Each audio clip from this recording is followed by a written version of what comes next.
Felecia Hatcher, Executive Director and co-founder of Code Fever and Black Tech Week.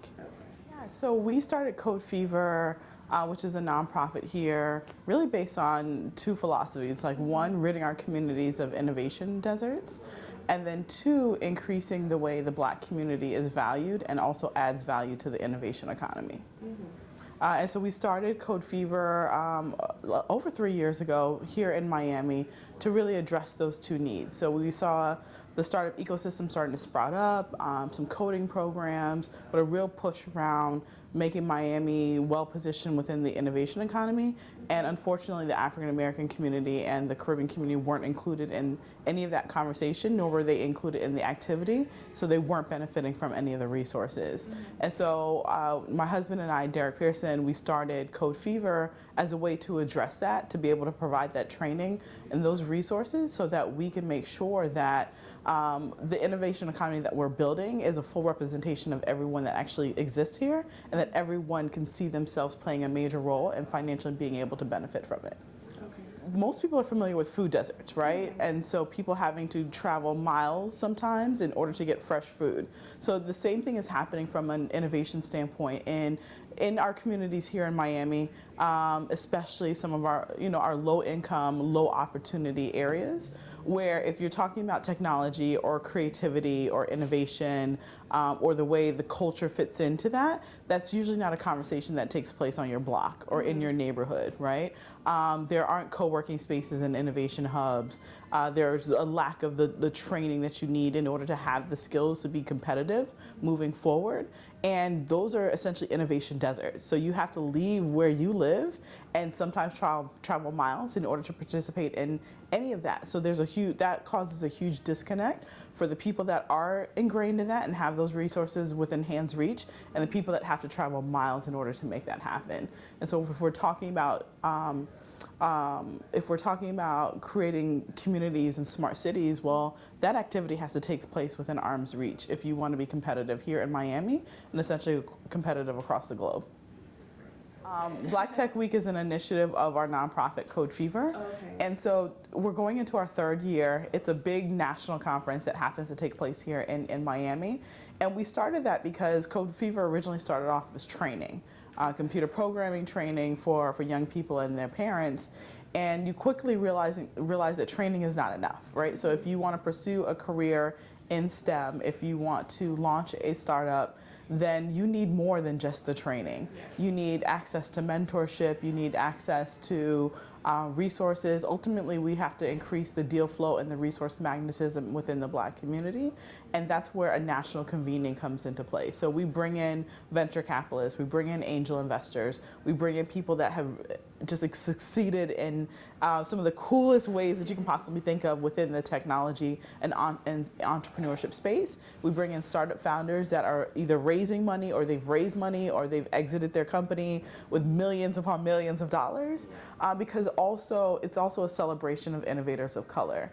And we have people that literally come from all over the world to come to this conference over the past 2 years and really truly celebrate those people that have been able to accomplish some of the most amazing things that you could sometimes not even dream that big. You're like, how did you do that, right? And that conference is important because especially with young people to see themselves in this space, they have to see themselves in this space, meaning that they have to see role models that look like them, that have similar backgrounds, that have succeeded. But that's also important for our adults and the older startup founders, being able to see those people, being able to network with them, to be able to build their network so that we can help increase the number of startups that start up, but then also receive access to funding, and hopefully they stay here and build those resources and those networks here at Miami.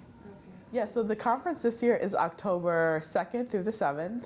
And the conference takes place in different parts of Miami. This year, a lot of the programming will take place in Overtown because that's where we're opening up our co-working space. But then also, again, with our partnership with FIU, we'll be doing programming there as well. Yeah, there's a ton of success stories. So many different touch points that we've been able to have, from seeing people be able to get jobs from connections that they made at Black Tech Week, to seeing companies also be able to raise funding for their startups and get VC funding because of the connections that they've made. But we've also been able to see the Black community better engaged in the overall startup ecosystem that would not have happened without Black Tech Week, of them just kind of learning what's going on here in Miami and how to be able to kind of plug in, but then also have the confidence to be able to show up to these events when they may be the only person that looks like them. And so we've seen success stories all over the place, even with our young people. One from grades increasing to seeing them transition on to other more advanced computer programming programs, to LaShavia Burns, who won a grant that allowed her to develop a technology training program for senior citizens in Liberty City. We've also had a Liberty City app, a resource app that was created by a bunch of our students. The Broward County Library received an app that was also created by our students to help get more students engaged in back into the library. So from our young people, we've seen a lot of success stories. From the startup founders that we've engaged with, we've seen a lot of success stories.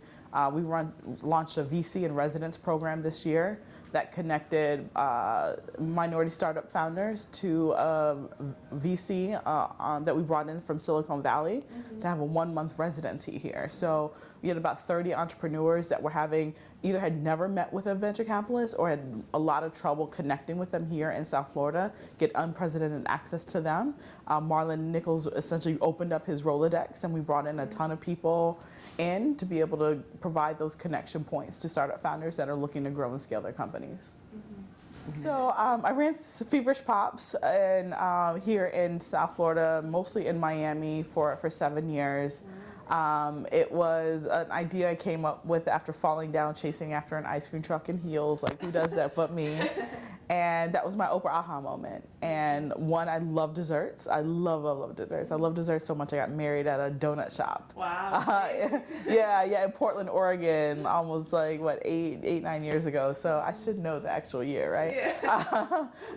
But yeah, I mean, just an amazing experience. One, I always joke because I didn't have any food experience, but I just had this a passion for desserts and wanting to kind of put this idea out there of creating treats for adults that were, one, vegan friendly, but then also we had a line of alcohol pops and run the gamut, from starting the company in my parents' backyard to bringing on venture capitalists and opening up a store in Midtown and a warehouse, and looking at some of the clients that we had, from Forever 21 to PayPal and Google, and Fortune 500 client roster that would make your head spin. Right. And but I learned so many lessons, the good, the bad, and the ugly of entrepreneurship and running a food company.